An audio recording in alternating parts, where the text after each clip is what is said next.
সারা দেশে তাপপ্রবাহ বেড়ে যেন দাবদাহের মতো পরিস্থিতি বিরাজ করছে। বিশেষ করে রাজধানী ঢাকায় টানা কয়েকদিন ধরে গরমে অতিষ্ঠ মানুষজন। তবে এই গরমের পর আসতে চলেছে এক শক্তিশালী বৃষ্টি বলয়, আর এটির প্রভাব এতটাই বিস্তার করবে যে এর ফলে দেশের প্রায় সব এলাকায় ভারী থেকে অতি ভারী পর্যন্ত বৃষ্টিপাত ঘটতে পারে বলে জানিয়েছেন আবহাওয়াবিদরা।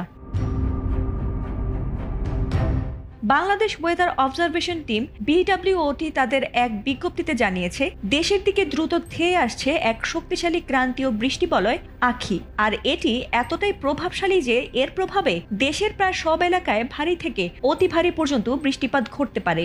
BWOTর পূর্বাভাস অনুযায়ী বৃষ্টিবলয়টির প্রভাবে দেশের দক্ষিণাঞ্চল, বিশেষ করে চট্টগ্রাম, বরিশাল ও কক্সবাজারে বৃষ্টির মাত্রা হতে পারে সর্বোচ্চ। শক্তিশালী বৃষ্টিবলয়টি 24 থেকে 29 বা 30 অক্টোবর পর্যন্ত স্থায়ী থাকতে